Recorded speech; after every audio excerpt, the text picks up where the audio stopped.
Hi friends, இது வரைக்கும் நம்ம சேனலை சப்ஸ்கிரைப் பண்ணி சப்போர்ட் பண்ண எல்லாருக்குமே ரொம்ப பெரிய நன்றிங்க.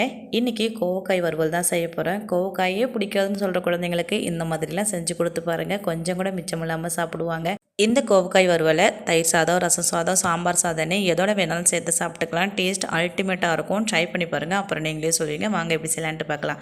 கோவக்காய் வறுவல் செய்கிறதுக்கு முதல்ல கடாயில் 2 குழிக்கு 2 அளவுக்கு எண்ணெய் சேர்த்துட்டு தேவைக்கேற்ப கடுகு சீரகம் சேர்த்து நல்லா பொரிய விட்டுக்கலாம். கடுகு சீரகம் நல்லா பொரிஞ்சு வந்ததுக்கப்புறம் கோவக்காய் அலசி கட் பண்ணி எடுத்து வச்சுருக்கிறேன், அதையும் சேர்த்துட்டு கொஞ்சம் போல் கருவேப்பிலை, தேவைக்கேற்ப உப்பு சேர்த்து நல்லா காயை அடுப்பு லோ ஃப்ளேமில் வச்சு வதக்கி விட்டுக்கலாம். எண்ணெயிலே நல்லா வதக்கி விட்டுக்கோங்க. அப்போ தான் வந்துட்டு இந்த காய் கசப்பு இல்லாமல் நல்லா வெந்து வரும். அடுப்பு லோ ஃப்ளேமில் வச்சுட்டு 5 நிமிஷத்துக்கு மூடி போட்டு காய் நல்லா வேக வச்சு எடுத்துக்கலாம். அப்பப்போ இடையில கலந்து கொடுத்துட்டே இருக்கணும். இப்போ பாருங்கள், 5 நிமிஷத்துக்கு அப்புறம் காய் எந்தளவுக்கு வெந்து வந்திருக்குதுன்னு நான் காமிக்கிறேன். நல்லா சூப்பராக வெந்து வந்திருக்குது. அடுத்து இதோட 1 ஸ்பூன் அளவுக்கு குழம்பு மிளகாய்த்தூள், தேவைக்கேற்ப மஞ்சள்தூள் சேர்த்துட்டு எண்ணெயிலே மறுபடியும் நல்லா வதக்கி விட்டுக்கலாம். தண்ணி எதுவும் சேர்க்கக்கூடாது. எண்ணெயிலே தான் அந்த காயை வேக வச்சு எடுத்துக்கணும். அப்போ தான் குழந்தைங்க சாப்பிட்ற மாதிரி கசப்பு இல்லாமல் டேஸ்ட்டு சூப்பராக இருக்கும். இப்போ நல்லா மசாலாவை வதக்கி விட்டாச்சு. அடுத்து இதோட 1 ஸ்பூன் அளவுக்கு புளித்தண்ணி சேர்த்துக்கிறேன். புளித்தண்ணி சேர்க்கும்போது அந்த கோவக்காயில் இருக்கிற கசப்பு இல்லாமல் காரத்தையும் பேலன்ஸ் பண்ணி டேஸ்ட்டு சூப்பராக இருக்கும்.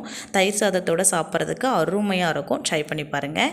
இப்போ இதை நல்லா கலந்து கொடுத்தாச்சு. அடுத்து மறுபடியும் இதை மூடி போட்டுடலாம். அடுத்து ஒரு 5 நிமிஷத்துக்கு மறுபடியும் அடுப்பு லோ ஃப்ளேமில் வச்சு வேக வச்சு எடுத்துக்கலாம். இப்போ பாருங்கள், நல்லா சூப்பராக வெந்து வந்துருச்சு. அவ்வளோதான், நமக்கு கோவக்காய் வறுவல் நல்லா சூப்பராக ரெடி ஆகிடுச்சு. பாருங்கள், நான் காமிக்கிறேன். இந்த அளவுக்கு நல்லா வதக்கி எடுத்துக்கோங்க. அப்போ தான் உங்களுக்கு சாப்பிட்றதுக்கு டேஸ்ட்டு சூப்பராக இருக்கும். கோவக்காயில் ஒரு முறை இதை மாதிரி செஞ்சு கொடுத்து பாருங்கள். அப்புறம் மறுபடியும் செய்ய சொல்லி கேட்பாங்க. டேஸ்ட்டு அவ்வளோ சூப்பராக இருக்கும். ஃபைனலாக கொஞ்சம் போல் வெல்லம் சேர்த்துக்கிறேன். வெல்லம் சேர்த்து ஒரு 2 நிமிஷம் போல் நல்லா கலந்து கொடுத்துட்டு அதுக்கப்புறம் சர்வ் பண்ணிக்கலாம். வெல்லம் சேர்க்கணும் சேர்க்கக்கூடாதுங்கிறது உங்களுடைய விருப்பம்தான். வெல்லம் சேர்க்கும்போது இன்னும் கொஞ்சம் கூடுதல் சுவையாக இருக்கும். ட்ரை பண்ணி பாருங்கள், அப்புறம் நீங்களே சொல்வீங்க. அவ்வளோதாங்க, கோவக்காய் வறுவல் என்னோட ஸ்டைலில் அருமையாக ரெடி ஆகிடுச்சு. இதே மாதிரி நீங்களும் ட்ரை பண்ணி பாருங்கள், கண்டிப்பாக உங்களுக்கு ரொம்ப பிடிக்கும். இந்த பதிவு பிடிச்சிருந்தா நம்ம சேனலை சப்ஸ்கிரைப் லைக் பண்ணி சப்போர்ட் பண்ணுங்கள். மறக்காமல் ஷேர் பண்ணுங்கள். ட்ரை பண்ணி சாப்பிட்டு பார்த்துட்டு எப்படி இருந்துச்சுன்னு கமெண்ட்டில் சொல்லுங்கள். ஓகே, பாய்.